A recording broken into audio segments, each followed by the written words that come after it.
Okay, so we're back. Now, I had a technical hitch with my camera and I think I've lost what I was recording. Basically, to recap, I've had a little Ford Anglia that I'm restoring for my son's birthday. I've separated it by drilling out the bottom rivet post. The bottom's not too bad. It'll probably need a bit of a touch up with some black satin paint. Now what I did purchase was a replacement windscreen, so I wasn't really happy with the one that was in the car, but unfortunately I think it was from a slightly different model because it's got two dark areas on the front which aren't really hidden by the pillars of the car. If I insert it into the car, I think you'll agree when you look at it, you see these two dark areas on the front and it's very green.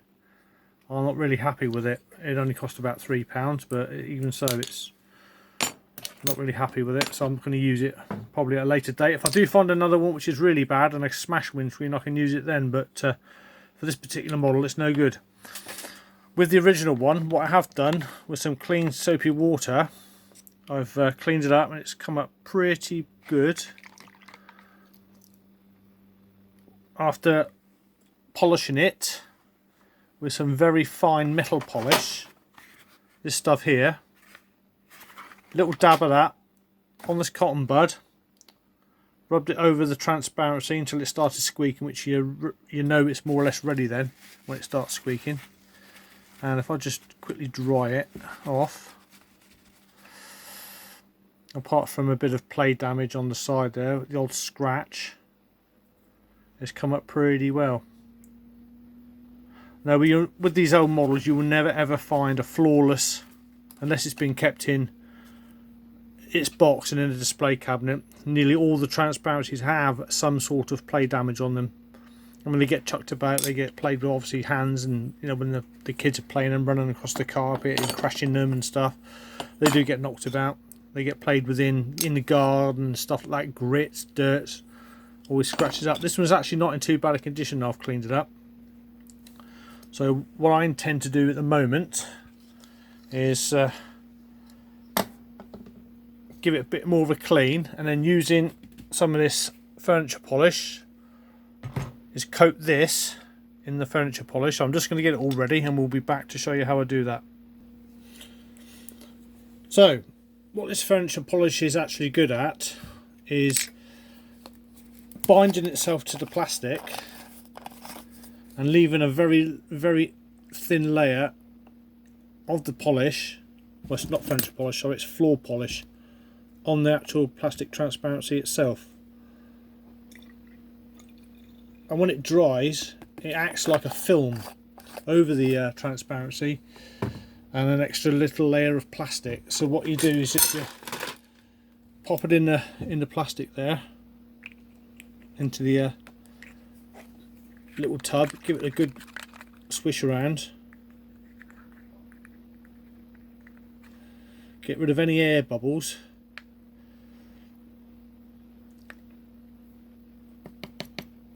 give it a bit of a knock around.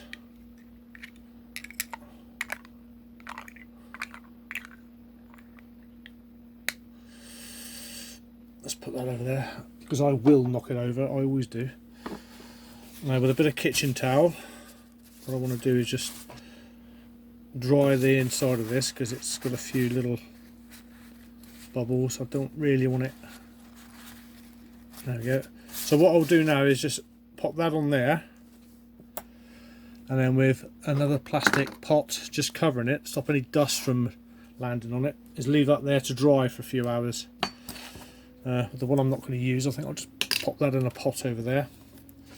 Water over there out the way. Okay, so that's the transparency done.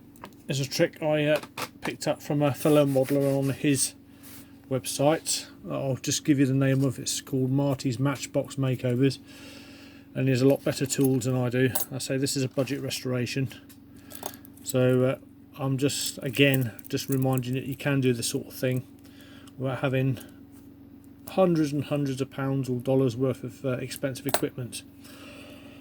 So the next part really to do is the body of the car, and to do this I've run out of caustic soda, which I normally use. I'm going to actually use a paint stripper, and the paint stripper I use is a cheap paint stripper from a budget sort of superstore warehouse down the road from me. So what I'm going to do is just get all the pots and stuff ready, and we'll begin to strip this model. Right, I better move that because I don't want it getting damaged. So that's going to go over there on my shelf just to dry out of the way. So all you need really is an old food container that your takeaway came in. If you eat takeaways, that's all you need. A cheap paint stripper. What I did use in the past was the old I've got a lid left over, the Nitromol stuff. Very expensive, concentrated stuff, and to be honest, it was no better than what I'm using now.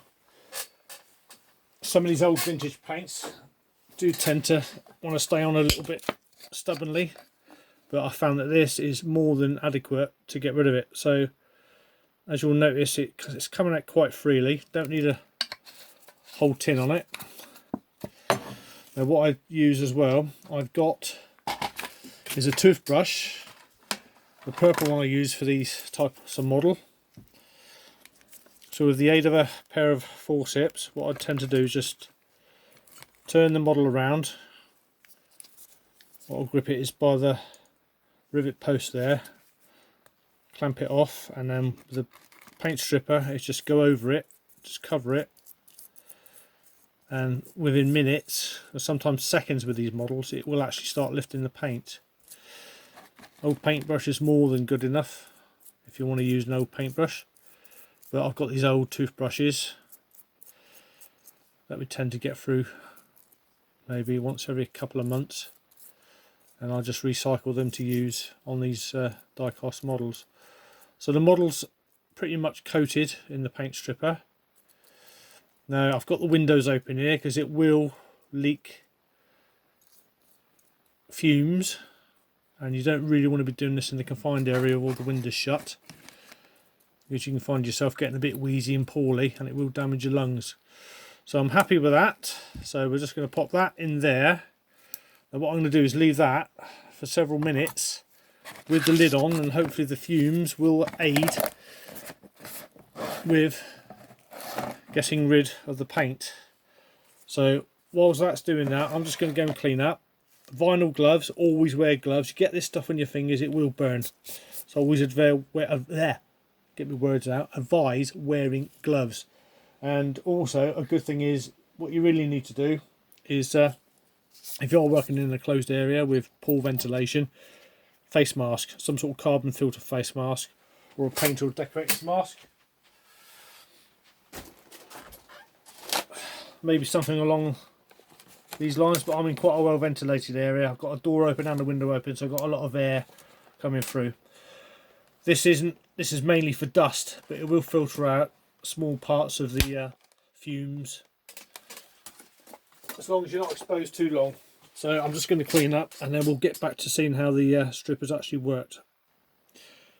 Okay, as you can see, the paint is doing the paint stripper is doing really well at lifting the paint stripper off. As you can see, it's becoming very soft now, and it's almost ready to be scraped. I'm just going to leave it for a few more minutes, because obviously the longer I leave it, the easier it will be for me to scrub it off. It's almost there. It's doing really well actually. I'll say that cheaper paint stripper, it was about £4 a pot, and it's never let me down actually. It removes these old vintage paints. Some of them were made with lead based, but I believe Matchbox didn't use lead based paints, so that might be why it works really well on these paints.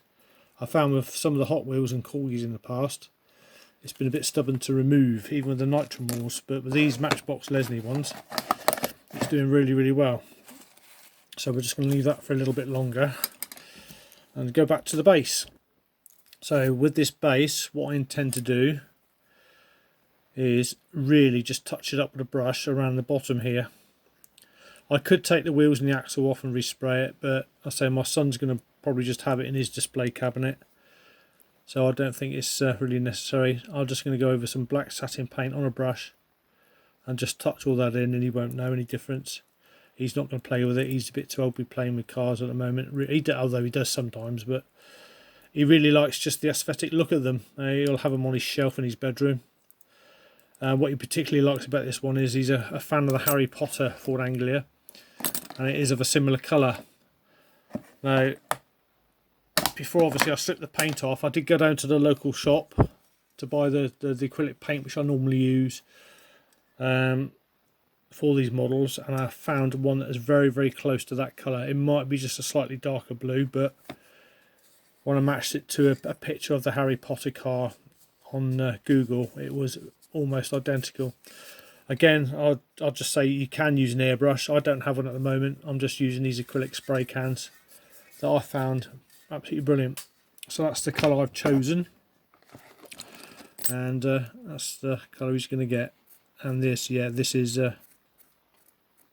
more or less ready now. So what I'm going to do is take this through to the kitchen, give it a damn good brush with an inch of its life using that hard bristled toothbrush, and all this paint now should be so soft that it just falls off, as it is with this probe here. Yeah, it's just lifting off.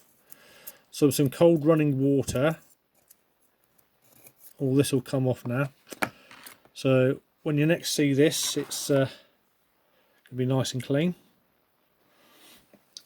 As you can see, the paint stripper's done a pretty good job. There is the, however, odd trace of paint on some of the details. Scrapes off pretty easily, so it has been weakened by the paint stripper.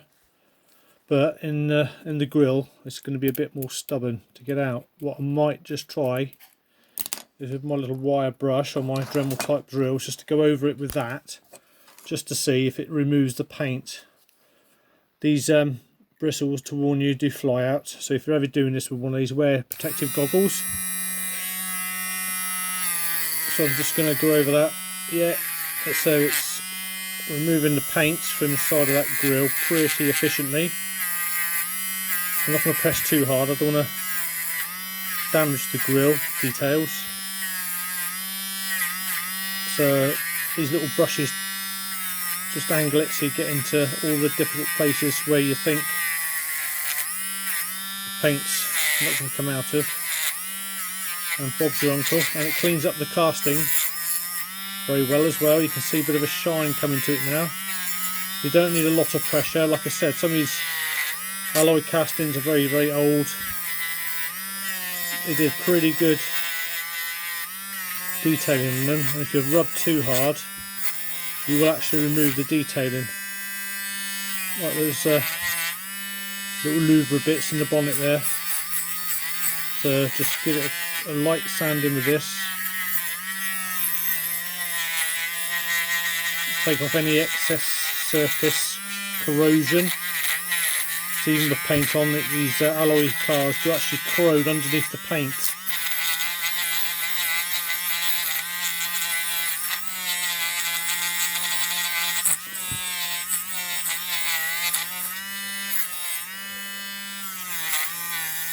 The wheel arches as well. Now you'll notice that there's some blue paint underneath that hasn't been removed. I'm not too fussed about that. You won't see it when the chassis is back on the bottom of the car.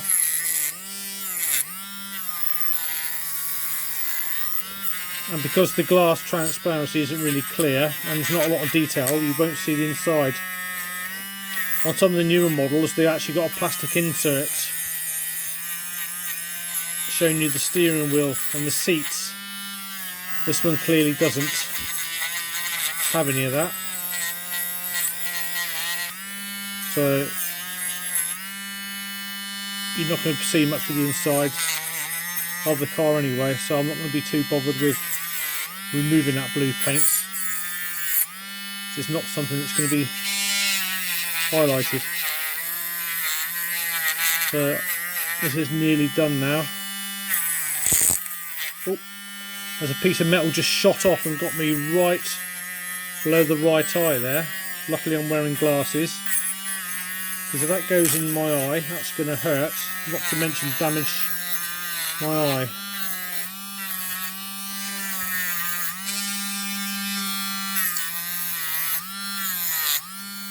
So it doesn't take very long to do this. There aren't really any difficult nooks and crannies to get into. And that, as you can see, is a lot cleaner, a lot shinier than it was.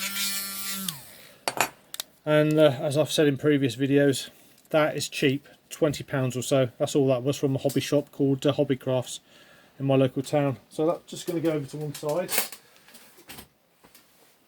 Now I have a choice, once I've painted this, is how to assemble it. Now what I sometimes do is just put a great big blob, not a great big blob, but a blob of this Gorilla Gel super glue, which is wonderful stuff. And I tend to just pop a bit on the rivet post there, and it actually just runs into the top of the car and it will actually seal it. But I'm just debating whether or not, now I've got it stripped, if I should actually tap this one. Just drill it down and tap it and pop a little M2 screw in it. I might just do that actually this time. So yeah, I think I'm just going to go and find the drill bits that I normally use, which is that. So that's a 1.5mm drill bit. I'm going to drill down to about where the tape ends, and then I'm going to tap it with a 2mm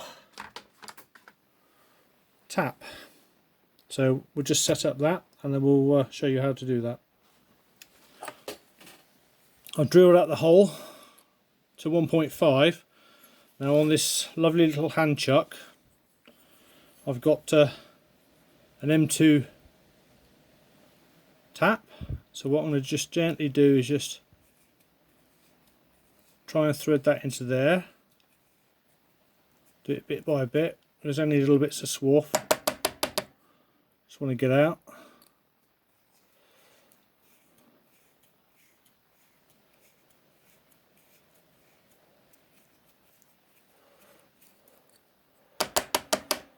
What I did do, which you didn't see, was put a tiny drop of oil in there. Just makes it work just a little bit easier.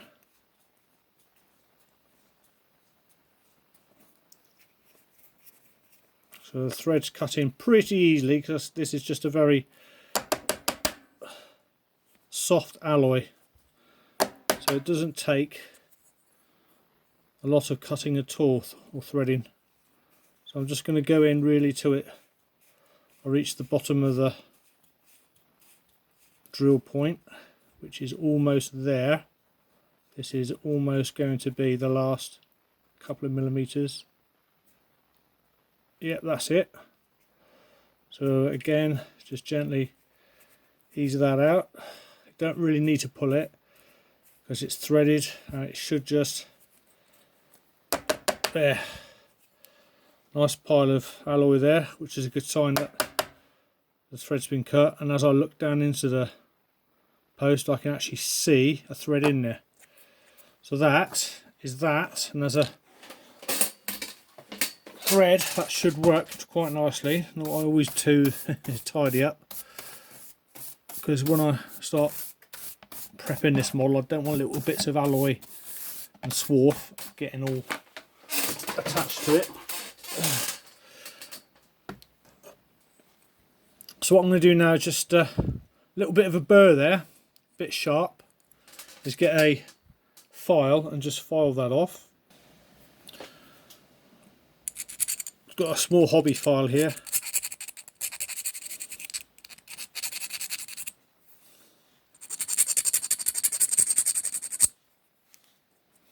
Don't want it catching when I put it back on the base. Don't really want it catching, so I'm just taking off any irregular sharp bits.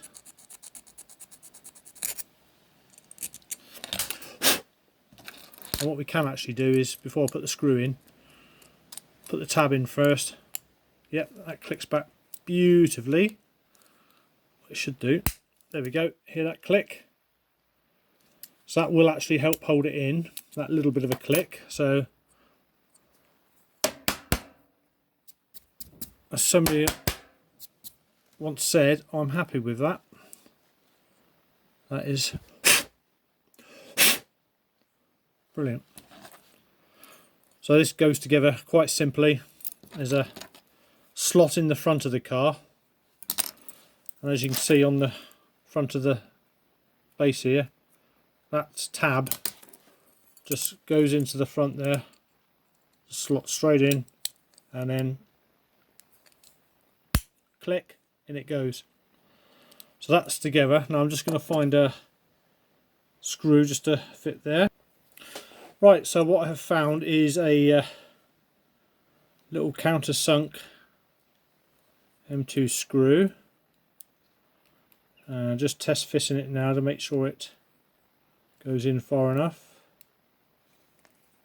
Yep, that's gripping it really well. So that's not going to come out. Covers up the hole. Yeah, that's brilliant. Nice and flush. Looking good. So there's no way that's coming out again.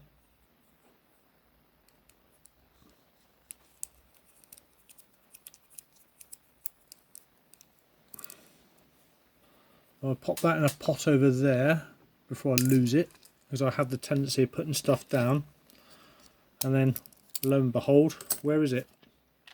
Can't find it.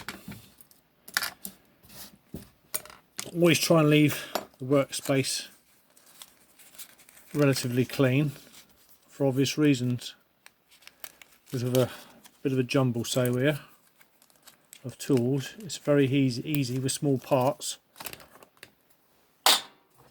to lose things. So what I'm going to do now, because this is I'll just do that file. See, this is what I mean, I've got a file missing now.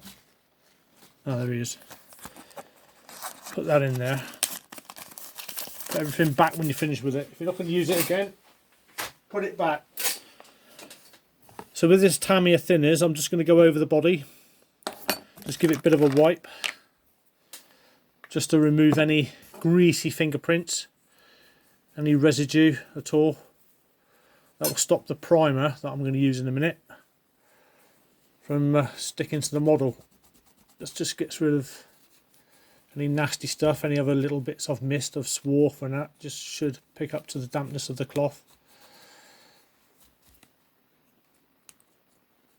Oh, I say I just spotted a bit of paint I've missed.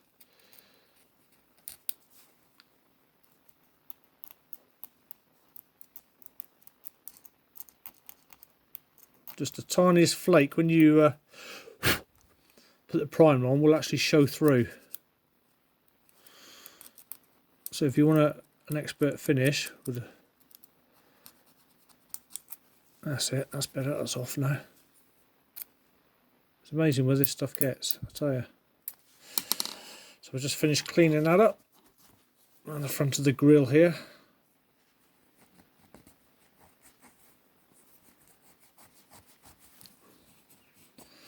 Doesn't smell very nice as thinners.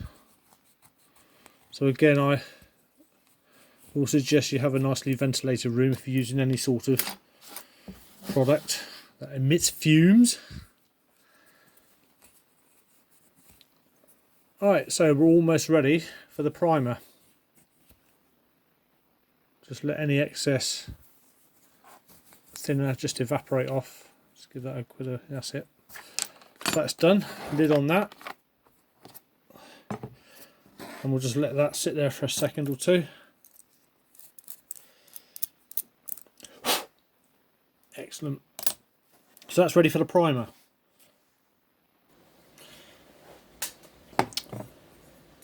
So I've attached the model to a pair of forceps. Best place to do it was at the base of the pillar there. This nice little flap. What I'm going to use is this white primer. I haven't got a lot left, probably just enough to do this. I'm going to do it outside. I normally use my little spray booth, homemade spray booth, but it's nice and windy outside actually. It's not raining at the moment, so as I spray this it should take away the excess paint, I leave quite a good finish. I'm going to do it via the back door. No, I can't show you this because I need both hands. And at the moment I've got my camera or phone clamped in a vise via a little holder I made for it. So I'm just going to go outside, give this a one coat only, because it's got some very fine detailing, and this only needs one coat of primer, and then bring it back to show you. I'm just going to a little bit of, let's give it another quick dust off, because I do not want any contamination. Keep finding now, must need my glasses changed or something. Little flecks of blue paint you do miss every now and again, although I went over it with that brush. There.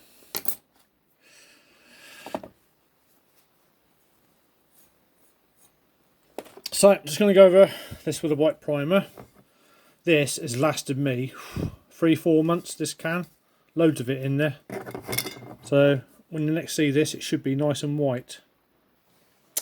Primer is on, coated really well. That's brilliant, happy with that. Yeah, good. Not bad at all. So that is the only coat of primer it's going to get. It's looking really good. So I'm just going to pop that into this vise up here to dry before I put the blue layer on. There we go. So that'll take a while to do. Use a glove when I'm doing that, so as you can see it gets rather messy. So what I can turn my attention to now is just going over the base of this model, just touching up these little scratched areas. So just going to find the appropriate paint. Okay, so the paint I'm going to use is a Tamiya X18 semi-gloss black. Brilliant paint for this. Just get the lid undone. Just a little wooden stick just to give it a bit of a mix. Again, this is an acrylic paint, dries quite quickly, gives a good even layer. Just remove any of the excess. Smallish brush I've got here. Just get a bit of a wipe, make sure there's no crud on it. I always clean the brushes off afterwards. Don't need a lot, just a little tiny bit on the brush. Wipe off the excess. And really all I'm doing is just going over the areas that are quite badly scratched. I need that a bit closer to me, I can't see what I'm doing.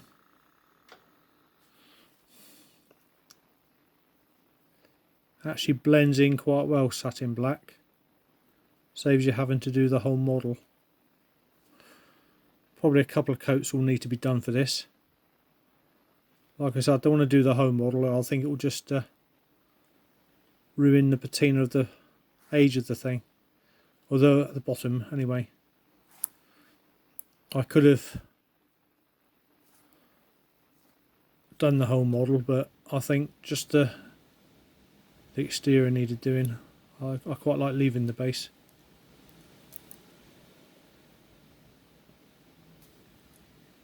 I'm just going to actually paint this black as well. As you can see, it covers really well. Don't need a lot on.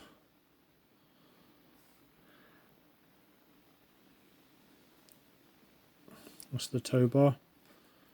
So the scratches are pretty invisible now.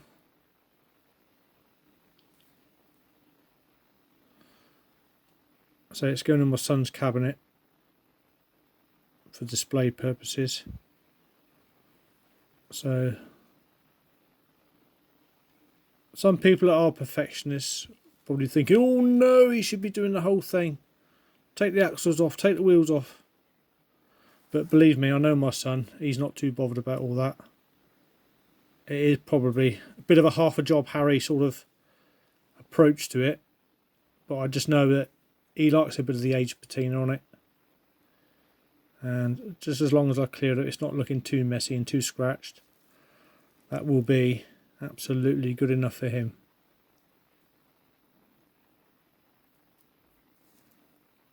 He's not going to know any different. This will be a complete surprise for him on his birthday anyway.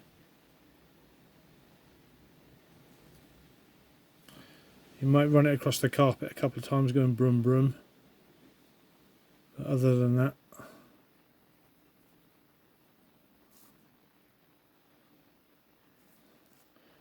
no, excellent. Yep, that is looking pretty damn good. So I'm going to leave that way up. Now the good thing about these acrylic paints, actually what I will do, what a little pointer outer, put that in some clean warm water, that cleans off a lot easier. Little tip, just clean off the excess paint around the top of the pot. Otherwise, when you put the flipping lid on, it sticks. And I broke a lid the other day on a chrome silver, trying to get the blessed thing off because I neglected to do this, and the paint had dripped amongst the thread of the lid, and it had well and truly sealed itself. And I was trying to use a pair of mould grips because I loved the money, couldn't do it by hand, to try and undo the lid, and it cracked. So there you go. Keep your tools and your paints clean. That will just wash off. It's not like enamel paint. You need loads of white spirit. With a nail brush and warm soapy water, that will come off no problem. That is it. So that's drying. This up here now, as it's dried, yeah, now that's looking really nice. Yeah, that's brilliant. That's almost ready for the main coat. I say these acrylic spray paints don't take long at all to dry. So what I'm going to do is give this a shake for a couple of minutes. Now it's in my utility workshop outside, well just attached to the house, and it's probably about 17-18 degrees in here, so it's not too bad. I do recommend you don't spray it in cold conditions, but I think it's warm enough in here for... Sometimes I heat these up very gently. It actually says on the can, do not exceed temperatures of 50 Celsius, 122 Fahrenheit, which is nowhere near. I mean, I'm not living anywhere exotic like that. But it's warm enough just to give this a good shake now. If you try doing it in really cold weather, the paint goes on rubbish. So towards the end of the winter, I find myself not being able to do these models because it's just too damn cold in here and the paints don't go on properly. This is more of a late spring through the summer to early autumn sort of hobby, unless you're using an airbrush and you're keeping your paints indoors in a heated room. So I'm just going to give this a good